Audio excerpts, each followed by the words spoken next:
तो आइए दोस्तों, आपका ये लेक्चर 3 होने वाला है, आपका किसका पॉलिटी का, जो हम जीएस एलटी ग्रेड का पोर्शन आपका देख रहे हैं, जिसमें आपके 30 क्वेश्चंस आते हैं। तो क्या करेंगे, जल्दी ही इन क्लासेस को हम कंप्लीट करने की कोशिश करेंगे और फिर जो भी टॉपिक्स आप कहेंगे, जैसे कि आपका हिस्ट्री हो गया, ज्योग्राफी हो गया, तो उसको लेके हम जिसके भी जनवरी में एग्जाम होने वाले हैं, तो उसका हम कंप्लीट पोर्शन चलाएंगे। तो सबसे पहले हमने 2 क्लासेस पीछे देख ली थी, जिन्होंने नहीं देखी है डिस्क्रिप्शन या कमेंट बॉक्स में आपको लिंक मिल जाएगी, आप वहां से जाके देख सकते हैं। और हम स्पीड में क्वेश्चंस करते हुए इनको देखेंगे। जैसे आप आज का टॉपिक क्या है आपका, राष्ट्रपति और उपराष्ट्रपति। तो इनसे जो भी क्वेश्चंस पूछे जाते हैं, पहले हम उनके फैक्ट्स देखेंगे, कोई ट्रिक्स देखेंगे कि कैसे उनसे क्वेश्चंस पूछे जाते रहे। तो सबसे पहले देखिए, ये पूछा जाता है कि राष्ट्रपति का आर्टिकल कौन सा संबंधित है राष्ट्रपति से। तो सबसे पहले देखिए, 52 राष्ट्रपति का आर्टिकल है, 53, 54 और 52 से लेके आपका जो 61 तक आर्टिकल है, इसमें राष्ट्रपति के पद का जिक्र किया गया है। तो सबसे पहले देख लेते हैं कि 52वां आर्टिकल क्या कहता है। 52वां आर्टिकल राष्ट्रपति के पद से संबंधित है। 53वां आर्टिकल राष्ट्रपति की कार्यपालिकी शक्ति। 54 है आपका निर्वाचन से। 55 है आपका कोरम से। जो निर्वाचन में जो कोरम की आवश्यकता होती है कि कितने व्यक्ति किस मतलब राज्यसभा से होंगे, लोकसभा से होंगे, तो ये आपका कोरम कहलाता है। उसके बाद होता है आर्टिकल 56। 56 कार्यपाल से संबंधित है, सॉरी कार्यकाल से संबंधित है राष्ट्रपति के, क्या टाइम पीरियड होता है राष्ट्रपति का। उसके बाद आर्टिकल 57, दोबारा या पुनः नियुक्ति जो राष्ट्रपति की होती है, वो आपका आर्टिकल किसमें दिया गया है, 57 में दिया गया है। उसके बाद है आपका आर्टिकल 58, योग्यताएं दी गई है राष्ट्रपति की, किन किन योग्यताएं होनी चाहिए, क्या योग्यताएं होनी चाहिए राष्ट्रपति बनने के लिए। उसके बाद आर्टिकल 59 है, जिसमें राष्ट्रपति की दिशाएं दी गई हैं। उसके बाद राष्ट्रपति की शपथ किसमें दी गई है, आर्टिकल 60 में। और 61 में क्या दिया गया है, महाभियोग। शपथ और महाभियोग किसमें दिया गया है, 60 और 61 में। अब आपको 52 से लेके 61 तक आर्टिकल सभी याद करने हैं। अब देखिए, कई लोग अब ट्रिक बनाए होते हैं, तो आपको भी इसको ट्रिक से याद करना है, ताकि जब एग्जाम में 53, 54 या 55, 56, 57 लाइन से दे दिया जाएगा, तब कंफ्यूजन ना हो। तो उसके लिए क्या ट्रिक्स बनाइए, पहले भी हम ये ट्रिक्स आपको बताते रहे हैं। तो ये ट्रिक्स क्या है आपकी, पकानी कोका दियो दशम। एक दो बार आप दोहराएंगे ना, तो जिसको नई लग रही है उसको थोड़ा सा टफ लगेगा, लेकिन जिसके लिए पहले से पड़ी हुई है पकानी कोका दियो दशम, तो आपको पहले से ही याद होगी। कई बार जब दोहराते रहते हैं तो बहुत अच्छी सी ये ट्रिक्स याद हो जाती है। पकानी कोका दियो दशम, पकानी कोका दियो दशम, 2-3 बार दोहराएंगे तो ये आपको याद हो जाएगी। पा से आपका पद हो जाएगा, का से आपका कार्यपालिकी शक्ति हो जाएगा, नी से आपका निर्वाचन हो जाएगा, को से आपका कोरम हो जाएगा, का से आपका कार्यकाल हो जाएगा। कार्यकाल जो आपका है, मतलब कार्यकाल जो आपका है, उसको राष्ट्रपति हो या उपराष्ट्रपति हो बाद में ही, मतलब इसमें देखिए 2 का आ रहे हैं, आप कंफ्यूजन के लिए 2 का में पहले कार्यकाल लगा सकते हैं, तो कार्यकाल बाद में रखना है, चाहे राष्ट्रपति हो चाहे उपराष्ट्रपति हो। यहाँ का से क्या है, कार्यपालिकी शक्ति, यहाँ का से आपका कार्यकाल। तो ठीक है, कार्यकाल आप समझ गए होंगे, बाद में लगाना है। उसके बाद 57 है आपका दोबारा या पुनः नियुक्ति। उसके बाद है आपका योग्यताएं, दा से आपकी दशाएं, सा से आपका शपथ और मां से आपका महाभियोग। तो आपको राष्ट्रपति के जो सारे आर्टिकल हैं 52 से लेके 61 तक, पकानी कोका दुयो दशम, सारे आपको क्या हो गए होंगे, अब आपको सारे याद हो गए होंगे। तो उसके बाद देख लेते हैं उपराष्ट्रपति के आर्टिकल। उपराष्ट्रपति के वैसे कम पूछे जाते हैं, फिर भी एक बार दिमाग में रखने के लिए, आप याद करने के लिए रख सकते हैं। तो उसके देखिए, सबसे पहले 63वें आर्टिकल से शुरू होता है उपराष्ट्रपति के पद की, जिसमें जिक्र किया गया है। 64 क्या है, सभापति के रूप में उपराष्ट्रपति की जो नियुक्ति होती है। उसके बाद है 65 में आपका कार्य, जो राष्ट्रपति के जो कार्य होते हैं, जो उपराष्ट्रपति करता है, उसका जिक्र आर्टिकल 65 में किया गया है। 66 है आपका निर्वाचन। 67 में आपका क्या है, राष्ट्रपति का उपराष्ट्रपति का कार्यकाल। उसी प्रकार देखिए, का दो बार जब का आया ना, तो बाद में ही कार्यकाल लिया, तो अब कंफ्यूजन नहीं होगा इससे। कार्यकाल बाद वाले का से लेना है हमें, राष्ट्रपति हो या उपराष्ट्रपति हो। सा से क्या है आपका समय, रिक्ति होने पर कितने समय में चुनाव दोबारा से होंगे उपराष्ट्रपति के, तो ये किस आर्टिकल में दिया गया है, आपका 68 में दिया गया है। उसके बाद आपका देखिए 69 क्या है आर्टिकल, शपथ दिया गया है। और 70 आर्टिकल आपका निर्वहन दिया गया है। वैसे आपको करना 69 तक ही है, लेकिन ट्रिक बनाने के लिए आपको 70वां आर्टिकल भी जोड़ दिया गया है। अब देखिए कैसे याद करना है इसको, उसका निकास शनि, उसका निकास शनि किसका, उपराष्ट्रपति का। उपराष्ट्रपति से कह रहे हैं उसका निकास शनि, आपको इसके ये जो ट्रिक्स है, उसका निकास शनि। उससे क्या हो गया आपका उपराष्ट्रपति पद, वाइस प्रेसिडेंट क्या उपराष्ट्रपति का पद हो जाएगा आपका। सा से क्या हो गया सभापति, का से हो गया आपका कार्य किसका, राष्ट्रपति का। नी से निर्वाचन, का से आपका दोबारा जब का आएगा तो कार्यकाल लेना है। सा से आपको बताया समय, रिक्ति होने पर कितने समय में दोबारा से चुनाव होंगे। और शा शलजम वाली से आपका शपथ है।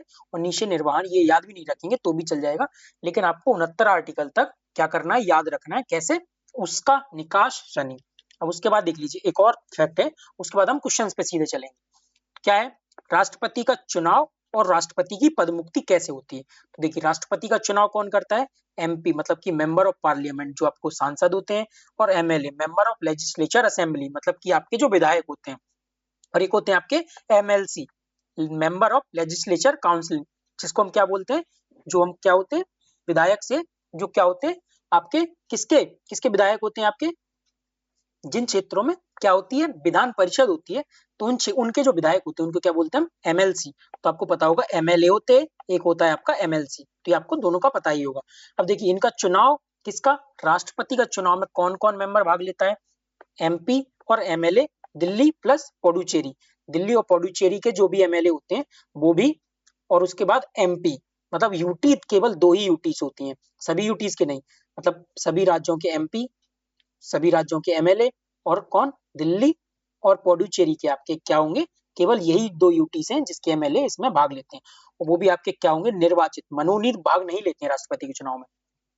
केवल आपको यही याद रखना है, एमपी प्लस एमएलए जो भी निर्वाचित होंगे, एमपी या जो निर्वाचित एमएलए होंगे, केवल वही राष्ट्रपति के चुनाव में भाग लेंगे, और दिल्ली प्लस पुडुचेरी ऐसी यूटीज हैं जिनके एमएलए राष्ट्रपति के चुनाव में भाग लेते हैं।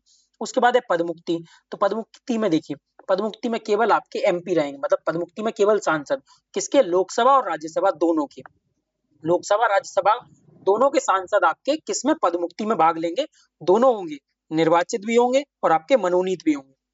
यहाँ मनोनीत को अच्छे से याद रखिए, मनोनीत पदमुक्ति में तो भाग लेते हैं लेकिन राष्ट्रपति के चुनाव में भाग नहीं लेते हैं। और ये कैटेगरी जो आपकी है ना, एमपी जो लोकसभा और राज्यसभा के निर्वाचित प्लस मनोनीत होते हैं, यही आपके वाइस प्रेसिडेंट के क्या होते हैं, चुनाव में भी भाग लेते हैं, और यही आपके राष्ट्रपति उपराष्ट्रपति के पदमुक्ति में भी भाग लेते हैं। तो ये आपकी जो पदमुक्ति है ना, एमपी लोकसभा प्लस राज्यसभा, निर्वाचित प्लस मनोनीत, निर्वाचित और मनोनीत दोनों सांसद लोकसभा और राज्यसभा के राष्ट्रपति के पदमुक्ति में भी भाग लेते हैं, उपराष्ट्रपति के पदमुक्ति में भी भाग लेते हैं, और उपराष्ट्रपति के चुनाव में भी भाग लेते हैं। आपको याद केवल इतना रखना है कि राष्ट्रपति के चुनाव में कौन कौन भाग लेता है, MP plus MLA Delhi plus Puducherry के, और वो भी निर्वाचित एमपी और एमएलए रहे। बस केवल आपको इतने से फैक्ट्स याद रखने हैं राष्ट्रपति उपराष्ट्रपति में, इन्हीं से जो भी क्वेश्चन पूछा जाएगा आपका पूछ लिया जाएगा। देखिए अब चलते हैं सीधा क्वेश्चंस पर। तो क्वेश्चन देखते हैं, पहला क्वेश्चन क्या है, और आपको जो भी आप देख रहे हैं तो इसको आप पॉज करके अपना कमेंट बॉक्स में आंसर जरूर किया कीजिए, इससे एंगेजमेंट बनी होती है और आपके क्वेश्चन आंसर करने की क्षमता भी डेवलप्ड होती है। ठीक है, भारत के राष्ट्रपति निम्नलिखित में से किसको अपना त्यागपत्र देते हैं? राष्ट्रपति किसको अपना त्यागपत्र देते हैं? तो देखिए राष्ट्रपति अपना त्यागपत्र देते हैं उपराष्ट्रपति को, और उपराष्ट्रपति अपना त्यागपत्र देते हैं राष्ट्रपति को, दोनों एक दूसरे को ही अपना त्यागपत्र देते हैं। और मान लीजिए उपराष्ट्रपति को अपना त्यागपत्र देना है और राष्ट्रपति मौजूद नहीं है, राष्ट्रपति नहीं है, तो ये अपना त्यागपत्र किसे देंगे? मुख्य न्यायाधीश को देते हैं। केवल आपको इतना याद रखना है। तो राष्ट्रपति किसको अपना त्यागपत्र देते हैं? जब उपराष्ट्रपति मौजूद है तो भारत के उपराष्ट्रपति को तथा लोकसभा के अध्यक्ष को इसकी सूचना देते हैं। उपराष्ट्रपति को अपना त्यागपत्र देंगे और उपराष्ट्रपति इसकी सूचना लोकसभा के अध्यक्ष को देते हैं। यदि उपराष्ट्रपति नहीं होंगे तब जाते हैं आपके मुख्य न्यायाधीश पर। तो इसका आंसर आपका क्या हो जाएगा? डी आंसर हो जाएगा इसका। अगला देखिए, राष्ट्रपति अपने पद ग्रहण की तारीख से 5 वर्ष की अवधि पद धारण करते ही आपको बताया आर्टिकल 56। उसके बाद राष्ट्रपति उपराष्ट्रपति को संबोधित अपने हस्ताक्षर सहित लेख द्वारा अपना पद त्याग सकता है। उपराष्ट्रपति को संबोधित त्यागपत्र की सूचना उसके द्वारा लोकसभा के अध्यक्ष को तुरंत दी जाती है कार्य संचालन के नियमों के तहत। राष्ट्रपति अपना त्यागपत्र उपराष्ट्रपति को देगा और उपराष्ट्रपति क्या करेंगे? इसकी सूचना लोकसभा के अध्यक्ष को देंगे। उसके बाद देखिए, भारत के राष्ट्रपति के निर्वाचन के लिए निर्वाचक मंडल में सम्मिलित होते हैं। यही आपको बताया कि निर्वाचक मंडल में कौन शामिल होते हैं? एमपी प्लस एमएलए, एमएलए किसके? दिल्ली प्लस पुडुचेरी के, और ये एमपी एमएलए क्या होंगे? केवल निर्वाचित होंगे। संसद के दोनों सदनों के निर्वाचित सदस्य भाग लेंगे। राज्यसभा की विधानसभाओं के निर्वाचित सदस्य, बिल्कुल निर्वाचित सदस्य आपको बताया। दिल्ली और पुडुचेरी संघीय क्षेत्रों की विधानसभा के निर्वाचित सदस्य, बिल्कुल ये भी आपको बताया। राज्यों की विधान परिषदों के निर्वाचित सदस्य नहीं भाग लेते हैं, आपको बताया था ना कि एमएलसी इसमें भाग नहीं लेते हैं। तो आपका क्या हो जाएगा? 1, 2 और 3 इसका आंसर हो जाएगा, प्लस इसका आंसर हो जाएगा बी। इसका आंसर क्या हो जाएगा? इसका आंसर देख लीजिए, इसका आंसर हो गया आपका बी, और इसका आंसर क्या था आपका? इसका आंसर हो गया था आपका डी। अब चलिए अगला क्वेश्चन देखते हैं। अगला क्वेश्चन क्या कह रहा है आपका? हाँ, यहाँ आपको एक्सप्लेनेशन भी पढ़ना हो तो साथ साथ पढ़ते भी चलिए। संविधान का अनुच्छेद 54 राष्ट्रपति के निर्वाचक मंडल में सदस्यों का प्रावधान करता है, जो आपको यहाँ बताया है। देखिए MP plus MLA, Delhi plus Pondicherry के, और वो भी निर्वाचित, मनोनीत भाग नहीं लेंगे, ये भी याद रखिए। संसद के दोनों सदनों के निर्वाचित सदस्य MP जो होंगे आपके लोकसभा प्लस राज्यसभा के होंगे, लेकिन निर्वाचित होंगे। समस्त राज्यों की विधानसभाओं के निर्वाचित सदस्य MLA वो भी निर्वाचित होंगे। दिल्ली और पौंडुचेरी की विधानसभाओं के निर्वाचित सदस्य, दिल्ली प्लस पौंडुचेरी के निर्वाचित सदस्य भाग लेंगे। अब देखिए अगला क्वेश्चन, भारत का राष्ट्रपति किसके द्वारा चुना जाता है? लोकसभा द्वारा, राज्यसभा द्वारा, संसद सदस्यों द्वारा, या संसद एवं राज्य विधानसभाओं के सदस्य द्वारा? संसद एवं राज्य विधानसभाओं के निर्वाचित सदस्यों के द्वारा। तो इसका आंसर क्या हो जाएगा? इसका आंसर आपका हो जाएगा डी। चलिए अगला क्वेश्चन देखते हैं। भारत के राष्ट्रपति पर महाभियोग चलाने के लिए कम से कम कितने दिन की पूर्व सूचना आवश्यक है? एक्सप्लेनेशन भी आप पढ़ते रहिएगा। कितने दिनों की पूर्व सूचना आवश्यक है? तो देखिए पहले महाभियोग को समझ लेते हैं। जब भी राष्ट्रपति पर महाभियोग चलाया जाता है तो किसी भी सदन में, मान लीजिए लोकसभा हो या राज्यसभा हो, तो ये आपका जो प्रावधान होता है किसी भी सदन से स्टार्ट किया जाता है। मान लीजिए लोकसभा से स्टार्ट किया तो इसमें क्या करना होता है? सबसे पहले इसमें 2 शर्तें पूरी करनी होती हैं। एक तो उस सदन के 1/4 सदस्यों को, 1/4 जो मेंबर होंगे उनको उस प्रावधान पर साइन करना होगा। दूसरा, राष्ट्रपति को 14 दिन पहले नोटिस देना होगा। 14 डेज प्रायर राष्ट्रपति को नोटिस देना होगा, और आपको क्या करना होगा? 1/4 मेंबर का साइन चाहिए। तो 2 शर्तें आपकी जरूरी है, 1/4 मेंबर के साइन और 14 दिन पहले राष्ट्रपति को नोटिस दिया जाएगा। फिर जिस सदन में आया है उस सदन में वोटिंग होगी, और 2/3 मेजोरिटी से वोटिंग पास करनी होगी, मतलब उस बिल को पास करना होगा। 2/3 से पास हो जाएगा, अगले सदन में जाएगा, वहां भी 2/3 से पास करना होगा, 2/3 बहुमत से पास करना होगा, और 2/3 बहुमत से दोनों जगह पास हो जाएगा तो राष्ट्रपति का क्या हो जाएगा? पदमुक्त हो जाएगा, पदमुक्त हो जाएंगे राष्ट्रपति। तो महाभियोग चलाने के लिए कम से कम कितने दिन की पूर्व सूचना आवश्यक है? आपको बताया 2 शर्तें पूरी करनी होती है, तो ये 14 दिन की पूर्व सूचना आवश्यक होती है आपका। तो इसका आंसर क्या हो जाएगा? आंसर हो जाएगा बी। अगला क्वेश्चन देखते हैं। एक्सप्लेनेशन भी आप देख लीजिए, सेम वही दिया है। अनुच्छेद 61 में राष्ट्रपति पर महाभियोग चलाने की प्रक्रिया का वर्णन है। राष्ट्रपति पर महाभियोग की प्रक्रिया संविधान के अतिक्रमण पर संसद के किसी भी सदन द्वारा प्रारंभ की जाती है। लोकसभा या राज्यसभा किसी में भी प्रारंभ की जा सकती है। संसद के जिस सदन में महाभियोग का संकल्प लाया जाता है उस सदन की कुल सदस्य संख्या के 1/4 सदस्यों द्वारा वह संकल्प हस्ताक्षरित होना चाहिए। 2 शर्तें पूरी बताया था आपको, 1/4 सदस्यों द्वारा इस पर साइन किया जाना चाहिए। दोनों साइन कर देंगे, उसके बाद क्या होगा? संकल्प प्रस्तावित करने के लिए कम से कम 14 दिन पूर्व आपको लिखित सूचना देना आवश्यक है राष्ट्रपति को, या जिसके ऊपर महाभियोग चलाया जा रहा है। साथ ही वह संकल्प उस सदन की कुल सदस्य संख्या के कम से कम 2/3 बहुमत से पारित होना चाहिए। जो आपको बताया था 2/3 मेजोरिटी से उस सदन में पास होना चाहिए उस बिल को। उसके बाद क्या होता है? यदि संसद का एक सदन आरोप लगाता है तो दूसरा सदन उस आरोप की जांच करेगा या कराएगा, और ऐसी जांच में राष्ट्रपति को स्वयं उपस्थित होने या अपने प्रतिनिधि भेजने का अधिकार होगा। यदि आरोप सिद्ध होने पर संकल्प आरोप की जांच करने या कराने वाले सदस्य कम से कम 2/3 सदस्यों में से पारित हो जाता है, 2/3 सदस्य संख्या से पारित कर देता है, तो संकल्प पारित किए जाने की तारीख से राष्ट्रपति को अपना पद छोड़ना होगा, मतलब राष्ट्रपति पदमुक्त हो जाएंगे। उसके बाद देखिए 5वां क्वेश्चन क्या है? कौन से भारत के उपराष्ट्रपति नहीं थे? निम्नलिखित में से कौन भारत के उपराष्ट्रपति नहीं थे? फखरुद्दीन अली अहमद, बीबी गिरी, डॉक्टर एस राधाकृष्णन या जाकिर हुसैन? तो देखिए जाकिर हुसैन आप जानते होंगे राष्ट्रपति, उपराष्ट्रपति रहे, राष्ट्रपति भी रहे। बीबी गिरी भी आपके उपराष्ट्रपति रहे और राष्ट्रपति भी, कार्यवाहक राष्ट्रपति रहे। डॉक्टर एस राधाकृष्णन भी आपके राष्ट्रपति और उपराष्ट्रपति दोनों रहे। लेकिन आपके फखरुद्दीन जो अली अहमद है ये आपके सीधे राष्ट्रपति बने थे, ये उपराष्ट्रपति नहीं रहे। तो इसका आपका आंसर क्या हो जाएगा? इसका आंसर हो जाएगा आपका ऑप्शन ए, फखरुद्दीन अली अहमद। भारत के उपराष्ट्रपति के रूप में निर्वाचित नहीं हुए थे, अपितु मतलब किंतु उन्होंने 1974 में सीधे भारत के राष्ट्रपति के रूप में अपना पदभार ग्रहण किया था। शेष जो तीनों व्यक्ति वो आपको बताएं राष्ट्रपति उपराष्ट्रपति दोनों रहे थे। अब देखिए भारत के उपराष्ट्रपति का निर्वाचन होता है, आपको ऊपर बताया था उपराष्ट्रपति का निर्वाचन और पदमुक्ति राष्ट्रपति के पदमुक्ति के समान ही होती है। तो इसकी क्या होती है? पदमुक्ति का या राष्ट्रपति का या उपराष्ट्रपति का निर्वाचन कैसे होता है? केवल लोकसभा के सदस्यों के द्वारा। MP आपको बताया था, MP लोकसभा प्लस राज्यसभा क्या होते हैं? मनोनीत प्लस निर्वाचित दोनों होते हैं। तो लोकसभा के सदस्यों द्वारा, राज्यसभा के सदस्यों द्वारा। लोकसभा राज्यसभा में विधानसभा के सदस्यों द्वारा नहीं होता है। विधानसभा और विधान परिषद तो शामिल ही नहीं होती। तो इसका ऑप्शन क्या हो जाएगा? ऑप्शन 1 और 2। और आप इसका पॉज करके आंसर कमेंट में जरूर करिएगा, जिससे आपको क्या होता है? सीखने की आपकी क्षमता या सीखने की प्रवृत्ति आपकी इंक्रीज होती है। अब जो आपको एक्सप्लेन किया था वही इसमें दिया गया है। अब देखिए यहाँ से आपका राष्ट्रपति उपराष्ट्रपति खत्म होते हैं। उसके बाद देखिए मंत्रिपरिषद आ जाता है, तो मंत्रिपरिषद के कुछ फैक्ट्स देख लेते हैं। जैसे देखिए मंत्रिपरिषद में क्या होता है, अनुच्छेद 74(1) क्या कहता है, अनुच्छेद 74(1) के अनुसार राष्ट्रपति की सहायता और सलाह देने के लिए एक मंत्रिपरिषद होगी। आर्टिकल 74 क्लॉज ए क्या कहता है कि राष्ट्रपति की सहायता और सलाह देने के लिए एक मंत्रिपरिषद होगी, जिसका प्रधान कौन होगा, जिसका हेड होगा आपका पीएम, या जिसका प्रधान प्रधानमंत्री होगा। तो अनुच्छेद 74(1) में प्रधानमंत्री के पद का वर्णन किया गया है।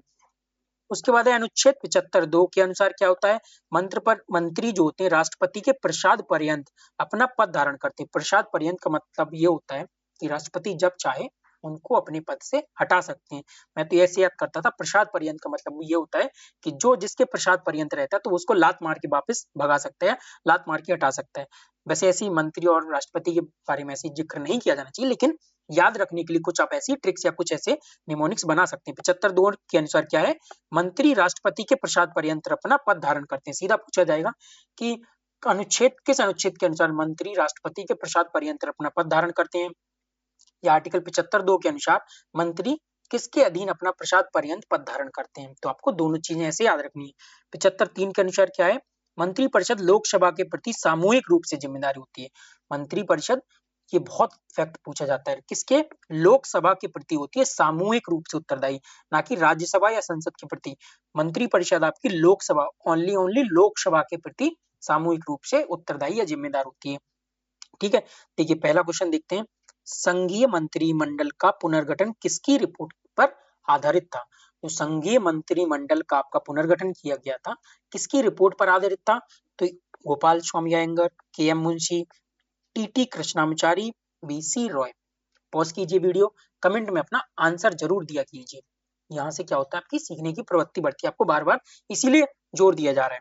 तो आपको तो यहाँ बता ही देंगे, गोपाल अयंगर जो समिति है 1949 में इन्होंने अपनी रिपोर्ट प्रस्तुत की थी, और क्या कहा था कि मंत्रिमंडल का पुनर्गठन किया जाना चाहिए। तो इसका आंसर आपका हो जाएगा आंसर ए। ठीक है, अब अगला क्वेश्चन देखते हैं, संविधान के अंतर्गत प्रधानमंत्री निम्नलिखित में से किसके प्रति उत्तरदायी होता है। प्रधानमंत्री या मंत्रिमंडल के हेड होते हैं, मंत्रिपरिषद के हेड होते हैं, तो ये किसके प्रति जिम्मेदार होते हैं, आपको बताया था, ये किसके, लोकसभा के प्रति जिम्मेदार होते हैं। तो इसका आंसर क्या हो जाएगा, आपका आंसर डी। उसके बाद तीसरा क्वेश्चन क्या कह रहा है, भारतीय संविधान के अनुच्छेद 78 में प्रावधान है कि दायित्वों का निर्वहन क्या लोकसभा के अध्यक्ष के, राज्यसभा के सभापति के, प्रधानमंत्री के, या आपके लोक लेखा या नियंत्रक परीक्षक के। लोकसभा अध्यक्ष के, राज्यसभा सभापति के, कैग के, या पीएम के। आर्टिकल 78 में प्रावधान है किसके दायित्वों का, तो आर्टिकल 78 में प्रधानमंत्री के दायित्वों का वर्णन किया गया है। तो इसका आंसर आपका क्या हो जाएगा, आर्टिकल डी हो जाएगा, सॉरी आंसर डी हो जाएगा। यहाँ देख लीजिए, वैसे इसको क्रॉस इसलिए करवा दिया है आपको ये पीडीएफ भी ग्रुप पर दे दी जाएगी, टेलीग्राम ग्रुप पर दे दी जाएगी। आप कहाँ से जाइए, कमेंट बॉक्स में, या आपको डिस्क्रिप्शन में पिन मिल जाएगी, किसका लिंक मिल जाएगी आपको टेलीग्राम की, वहां से ज्वाइन करके आपको टेलीग्राम पर आपको ये पीडीएफ फ्री मिल जाएगी। तो वहां से भी आप फैक्ट्स एक बार गो थ्रू कर लीजिए। वैसे बहुत इजी फैक्ट है, आपको इसीलिए क्वेश्चंस के डायरेक्ट फैक्ट को याद करवाया जा रहा है, ताकि वीडियो बहुत ज्यादा लंबी ना हो। 30 क्वेश्चन आते हैं, उसमें से भी जीएस पोर्शन कम होता है, इसीलिए थोड़ा स्पीड में लिया जा रहा है। उसके बाद देखिए, संविधान के अनुच्छेद 78 में प्रावधान है, आपको बता ही दिया किसका, प्रधानमंत्री का। ये आपका एक्सप्लेनेशन है, आप चाहें तो पढ़ भी सकते हैं। उसके बाद देखिए, भारत की संसद के संदर्भ में निम्नलिखित में से कौन सा कथन सही नहीं है। कौन सा कथन सही नहीं है, इस पर बहुत अंडरलाइन किया कीजिए, गोला किया कीजिए। कौन सा कथन गलत है, गलत नहीं है, सही नहीं है, गलत है। ये आपको एक या दो क्वेश्चन जरूर आप इससे मिस्टेकली गलत कर देते हैं। संविधान में एक संसदीय प्रणाली की सरकार का प्रावधान है, बिल्कुल सही है। संसद का सर्वप्रमुख कार्य है कि मंत्रिमंडल का प्रावधान करना, बताइए। मंत्रिमंडल की सदस्यता निम्न सदन तक सीमित है, मतलब मंत्रिमंडल में लोकसभा के ही सदस्य शामिल हो सकते हैं, राज्यसभा के सदस्य शामिल नहीं हो सकते, वो कह रहा है। मंत्रिमंडल को लोकप्रिय सदन में बहुमत का विश्वास प्राप्त रहना चाहिए, ये तो बिल्कुल सही है। ए और डी तो आपका सही है, बी सी में से आप बताइए। मंत्रिमंडल को क्या केवल निम्न सदन तक सीमित किया गया है, मतलब ये आपका पीएम केवल लोकसभा का ही मेंबर बन सकता है, राज्यसभा का मेंबर नहीं बन सकता है, या कोई मंत्री आपका लोकसभा का ही बन सकता है, राज्यसभा का नहीं बन सकता है, तो ऐसा नहीं है। कोई भी मंत्री पीएम राज्यसभा से भी बन सकता है। तो इसका आंसर आपका क्या हो जाएगा, इसका आंसर हो जाएगा आपका सी, मंत्रिमंडल की सदस्यता निम्न सदन तक सीमित नहीं है। आपसे गलत ही क्वेश्चन पूछा गया था। तो कथन सी गलत है, क्योंकि मंत्रिमंडल का सदस्य निम्न सदन लोकसभा के साथ साथ उच्च सदन का भी हो सकता है, यहाँ तक कि संसद के दोनों सदनों के बाहर का भी व्यक्ति मंत्रिमंडल का सदस्य हो सकता है, परंतु ये आपको पता है 6 महीने के भीतर उसे सदन के किसी भी सदन का, किसी भी संसद के किसी भी सदन का सदस्य बनना होगा। कितने? 6 महीने के अंदर। भारत संघ में मंत्री परिषद संयुक्त रूप से लोकसभा और राज्यसभा दोनों के प्रति जिम्मेदार होती है। आपको आर्टिकल 75 का सब क्लॉज 3 बताया था कि केवल किसके? लोकसभा के प्रति जिम्मेदार होती है। तो आपका कथन ये गलत ही हो गया। लोकसभा तथा राज्यसभा दोनों के सदस्य संघीय सरकार में मंत्री बनने के पात्र होते हैं। बिल्कुल सही है इसका आंसर। 1 मिनट दीजिए। तो आपको बताया था भारत संघ में मंत्री जो परिषद होती है संयुक्त रूप से लोकसभा के प्रति जिम्मेदार होती है, तो ये आपका गलत हो गया। और उसके बाद लोकसभा और राज्यसभा दोनों के सदस्य मंत्री बन सकते हैं। तो इसका आंसर क्या हो जाएगा? कथन गलत है, कारण सही है। आंसर डी इसका सही उत्तर हो जाएगा। उसके बाद देखिए अगला क्वेश्चन है, एक्सप्लेनेशन वाइज आपको 75(3) बताया जो आपको पीछे बताया गया था। छठवां क्वेश्चन क्या कह रहा है? निम्नलिखित में से कौन अपने प्रधानमंत्रित्व काल में लोकसभा सभा के सदस्य थे? कौन अपने मंत्रित्व काल में लोकसभा सभा के सदस्य थे? मतलब कि कौन अपने प्रधानमंत्रित्व काल में, ऐसे कौन से पीएम हैं जो लोकसभा के सदस्य थे, अन्य लोकसभा के सदस्य नहीं थे? देवगौड़ा, एचडी देवगौड़ा जानते हैं आप, आई के गुजराल, मनमोहन सिंह या चंद्रशेखर? तो इसका आंसर आपका क्या हो जाएगा? कमेंट में जरूर दीजिए। इसका आंसर हो जाएगा, पॉज करके कमेंट में देना है आपको। तो इसका आंसर है आपका सी, चंद्रशेखर ऐसे एकमात्र प्रधानमंत्री थे 4 ऑप्शंस में से जो लोकसभा के सदस्य थे। अन्य 3 आपके राज्यसभा के सदस्य थे। जो आपको ऊपर भी बताया कि राज्यसभा का सदस्य भी मंत्री प्रधानमंत्री बन सकता है और राज्यसभा लोकसभा के बाहर का भी व्यक्ति बन सकता है। केवल 6 महीने के अंदर उसको क्या है? किसी भी सदन का सदस्य बनना होगा। तो वही दिया गया है। देवगौड़ा, गुजराल और मनमोहन सिंह प्रधानमंत्री काल में लोकसभा के सदस्य नहीं थे बल्कि राज्यसभा के सदस्य थे। और चंद्रशेखर 10 नवंबर 1990 से 21 जून 1991 के मध्य भारत के प्रधानमंत्री थे और इस दौरान बलिया लोकसभा निर्वाचन क्षेत्र के वो सांसद थे। अब देखिए यहाँ से संसद के कुछ फैक्ट्स देख लेते हैं। ये फैक्ट्स आपको दिए जाएंगे पीडीएफ में, चाहे तो आप एक बार गो थ्रू कर लीजिए, इसलिए आपको क्वेश्चन के थ्रू करवाया जा रहा है। निम्नलिखित में से कौन सी शक्तियां केवल लोकसभा के पास हैं? कह रहा है ऐसी कौन सी शक्तियां हैं जो केवल और केवल लोकसभा के पास हैं? धन विधेयक का पुनर्स्थापन करना, मतलब धन विधेयक को लाना। तो धन विधेयक केवल लोकसभा में ही लाया जाता है, ये आपको पता है। आपातकाल की उद्घोषणा का अनुसमर्थन करना, जब आप आपातकाल पढ़ेंगे 352 पढ़ेंगे आप, तो इसमें क्या होता है कि केवल लोकसभा ही नहीं, इसमें राज्यसभा का भी अनुसमर्थन जरूरी होता है। तीसरा क्या कह रहा है? मंत्रिपरिषद के विरुद्ध अविश्वास प्रस्ताव पारित करना। मंत्रिपरिषद के प्रति अविश्वास प्रस्ताव पारित करना केवल और केवल लोकसभा की शक्ति है। तो 1 और 3 इसका आंसर हो जाना चाहिए। उसके बाद राष्ट्रपति पर महाभियोग चलाना, राज्यसभा और लोकसभा आपको पीछे बताया दोनों की जिम्मेदारी होती है या दोनों की ये शक्ति होती है। तो इसका आंसर क्या हो जाएगा? 1 और 3। आंसर देख लीजिए, इसका आंसर 1 एंड 3 हो जाएगा। अगला देखते हैं, एक्सप्लेनेशन देख लीजिए। भारतीय संविधान द्वारा वित्तीय क्षेत्र के संबंध में लोकसभा की शक्ति को ही लोकसभा की शक्ति प्रदान की गई है और इस संबंध में राज्यसभा की शक्ति बहुत ही गौण है। बहुत ही गौण मतलब बहुत ही कम है। अनुच्छेद 109 के अनुसार वित्त विधेयक लोकसभा में ही प्रस्तावित किए जा सकते हैं, राज्यसभा में नहीं। भारतीय संसदीय प्रणाली में अविश्वास प्रस्ताव केवल लोकसभा में प्रस्तावित किए जाते हैं। प्रस्ताव पारित होने पर मंत्रिपरिषद को इस्तीफा देना पड़ता है। तो मंत्रिपरिषद को इस्तीफा या अविश्वास प्रस्ताव केवल लोकसभा में ही पारित किया जाता है। नियंत्रक और महालेखक परीक्षक द्वारा की गई टिप्पणियों पर उचित कार्रवाई करने के लिए मूल जिम्मेदारी निहित होती है। जो कैग होता है अपनी रिपोर्ट सबसे पहले देता किसको है? राष्ट्रपति को। राष्ट्रपति संसद के पटल पर रखते हैं और मूल जिम्मेदारी, इसकी अंतिम और मूल जिम्मेदारी होती है आपकी संसद की। तो इसका आंसर क्या हो जाएगा आपका? इसका आंसर हो जाएगा आपका आंसर सी, संसद में। ठीक है, एक्सप्लेनेशन देख लीजिए। अनुच्छेद 151 के तहत नियंत्रक एवं महालेखा परीक्षक की रिपोर्ट को राष्ट्रपति द्वारा संसद के दोनों सदनों के समक्ष प्रस्तुत करवाया जाता है। अतः कैग की जो टिप्पणियों पर उचित कार्रवाई करने की अंतिम जिम्मेदारी संसद की होती है। रिपोर्ट अपना प्रेसिडेंट को देती है कैग, लेकिन इसकी अंतिम जिम्मेदारी इस पर कार्रवाई करने की आपकी संसद की होती है। उसके बाद तीसरा क्वेश्चन देखिए, भारत में राज्यसभा किसका प्रतिनिधित्व करती है? राज्यसभा किसका प्रतिनिधित्व करती है? राज्यों की विधानसभाओं का, भारतीय जनता का, राजनीतिक दलों का, या राज्यों और संघ क्षेत्रों का, मतलब स्टेट और यूटीज का? पॉज कीजिए और कमेंट में उत्तर इसका जरूर किया कीजिए। इसका आंसर क्या हो जाएगा? इसका आंसर हो जाएगा आपका आंसर डी, राज्यों और यूटीज के क्षेत्रों का, राज्यों और संघ राज्य क्षेत्रों का। उसके बाद देखिए ऐसे भी क्वेश्चन पूछे जाते हैं, राज्य और राज्यसभा की सीटों की संख्या, तो आपको ऐसे भी क्वेश्चन या सीटों की संख्या तो याद करनी ही होगी, राज्यसभा की, लोकसभा की। जैसे यूपी में लोकसभा की 80 सीट्स हैं, यूपी में राज्यसभा की आपकी 31 सीटें हैं, ऐसी महाराष्ट्र में राज्यसभा की 19 सीटें हैं, तमिलनाडु में 18 सीटें हैं, बिहार और वेस्ट बंगाल में 16 सीट्स हैं। तो ऐसे ही आपको स्टेट्स की कुछ कुछ सीट्स याद करके चलना पड़ेगा। यूपी पीसीएस में भी ऐसा ही क्वेश्चन पूछा जाता है, और अब तो हर पीसीएस में भी ऐसा क्वेश्चन पूछा जाता है। असम 6, छत्तीसगढ़ 5, हिमाचल 3, उत्तर प्रदेश 31। तो पूछ रहा है कि कौन सा सही सुमेलित नहीं है, तो आपको यूपी का बताया 31 है, और आप देख लीजिए हिमाचल में 3 है क्या, छत्तीसगढ़ में 6 और असम जैसे राज्य में क्या 5 है। तो इसका आंसर आपका क्या हो जाएगा, इसका आंसर हो जाएगा आपका ए। असम में 5 सीटें नहीं, असम में कितनी सीटें हैं, असम में 7 सीट्स हैं। असम में राज्यसभा की 7 सीटें हैं, शेष सभी विकल्प आपके सुमेलित हैं। राष्ट्रपति द्वारा राज्यसभा में कितने सदस्य मनोनीत किए जा सकते हैं, राष्ट्रपति द्वारा राज्यसभा में आपको पता है कितने, 12 सदस्य को मनोनीत किया जा सकता है। 12 ऐसे सदस्यों को मनोनीत किया जा सकता है राष्ट्रपति के द्वारा जिन्हें कितने कला, साहित्य, विज्ञान और समाज सेवा के विषयों में संबंध में विशेष ज्ञान या व्यवहारिक अनुभव प्राप्त हो।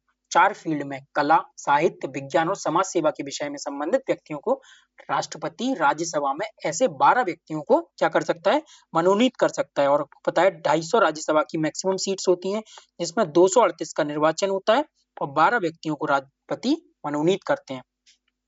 ये क्वेश्चन का तो रेलेवेंस वैसे ही खत्म हो गया, क्योंकि अब आंग्ल भारतीय समुदाय के व्यक्तियों को खत्म कर दिया गया है। क्वेश्चन क्या था, राष्ट्रपति लोकसभा में किस सीमा तक आंग्ल भारतीय समुदाय के सदस्यों को मनोनीत कर सकते हैं। वैसे तो इसका आंसर 2 से अधिक है, लेकिन अब ये रेलेवेंस खत्म हो गया क्योंकि आंग्ल भारतीय समुदायों को संविधान से हटा दिया गया है। ठीक है, उसके बाद देख लेते हैं अब न्यायपालिका है, और कुछ आपके छोटे छोटे टॉपिक्स और बच जाते हैं, जैसे न्यायपालिका हो गया, पंचायत हो गया, नगर निगम हो गया, जिससे क्वेश्चंस पूछे जाते हैं। हम इनको क्या करेंगे, नेक्स्ट क्लास में पूरा कंप्लीट कर लेंगे। नेक्स्ट क्लास में आपकी पॉलिटी खत्म हो जाएगी, उसके बाद हम हिस्ट्री उठाएंगे। तो ऐसे हम सब्जेक्ट वाइज जल्दी से जल्दी आपके एलटी ग्रेड के जो जीएस के प्रैक्टिस क्वेश्चन है या जीएस का जो सेक्शन है उसको हम कंप्लीट कर लेंगे। तो वीडियो में अपना फीडबैक जरूर दिया कीजिए, और कमेंट जो आंसर से आपसे पूछा जाए उसको जरूर किया कीजिए। मिलते हैं किसी नेक्स्ट क्लास में, धन्यवाद।